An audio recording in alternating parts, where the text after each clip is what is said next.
friends, I'm Emily, the Minimalist Mama, and today you're here for Simply Christmas Part 3. So if you have not watched Part 1 and Part 2, there's links down below to go do that and to download your worksheet to follow along. This is the third and last day of our little virtual retreats that we've been having every Friday, where you and I sit down together with our worksheets and our hot chocolate and coffee. Mine is definitely empty now. Today, we're really gonna focus on putting this all together. We've done a lot of work the last couple weeks. You ready? Well, let's get started. So, your first task today is to fill in your Christmas budget. A budget is not a scary thing. It does not have to be a scary thing. It's simply telling your money where to go. And really, your budget is the best indicator of what really matters to you and is most important to you this Christmas. And that's why I've included it in here. It's a great heart check about what you care about and where your priorities are. It's pretty straightforward. You just fill in the blanks with your estimated Christmas expenses. So I looked back at mine from last year and it looks something like Christmas tree, $60, hotels, $180, dog sitting, $250, Christmas cards, $60, Nutcracker ballet tickets, $40, babysitting for going to the ballet, $30, and going to see the new Star Wars movie, $20. Along with, I had a line item for every person that we needed to buy a gift for, and any extra Christmas giving, like donating to causes. If I plan to do any holiday baking, I would add the cost of those extra ingredients because that's gonna add to our grocery budget. And I just add ballpark figures for these. If I plan to go Christmas shopping for any Christmas decor or wrapping paper or supplies like that, or DIY supplies, then I add that to the budget too. And then at the bottom, I add it all up on the left side. Now, let's say that the Christmas cards ended up only costing me $30. So that means I have an extra $30 in case I really do have to buy another gift for someone or someone's gifts end up costing more than I expected. You get the idea of how that trade-off can work. You have a definite limit your income. You might have to make some adjustments as you go through and estimate how much things are going to cost, and as you go through and write down how much things actually cost. I needed to cut last year going to the Nutcracker ballet.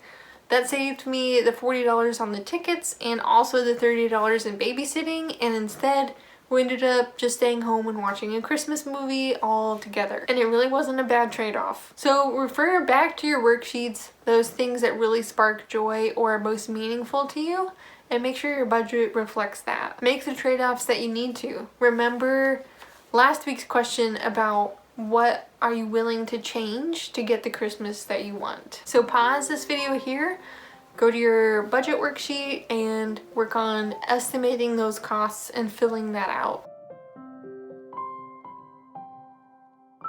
Okay, a budget is simply a plan to tell your money where to go. And I'm no financial guru, for sure.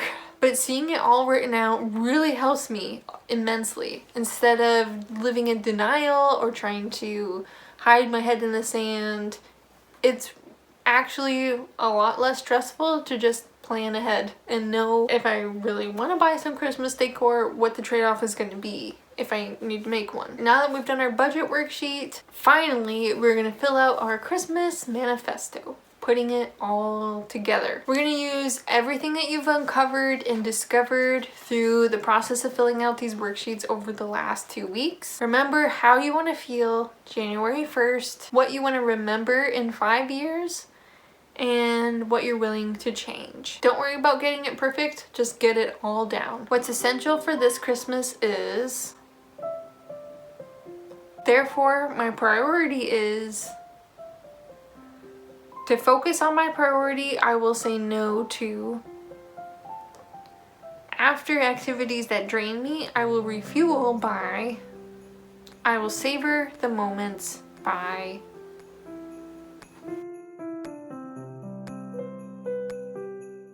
Congratulations! You finished the Simply Christmas Intentional Journaling Worksheet and this series. It's been such a treat for me to be able to sit down with you each week and spend this intentional time thinking about and working through what really matters most to us and making a plan. I've been so inspired by the hard work that you've put into it and how much you've gotten out of it, and just your comments and messages to me. It has really meant a lot and I've enjoyed it so much. I'm gonna be a little sad that it's over. I would love to know what has been the biggest takeaway for you from going through this process.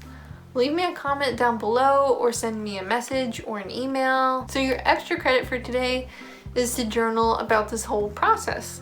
How it's been for you, what you're taking away from it, what your biggest light bulb moments were, anything that has come up for you. What changes have you seen looking at where you are now, prepared to go into Christmas, from where you were day one? Okay, and that's the end. I'm gonna be taking a little break for Christmas and not posting videos, but I will be back in the new year with more on minimalish living, pursuing minimalism with grace. I hope that you will stay around. Please do subscribe so you don't miss my next video.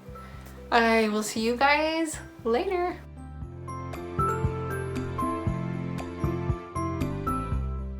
And Merry Christmas! And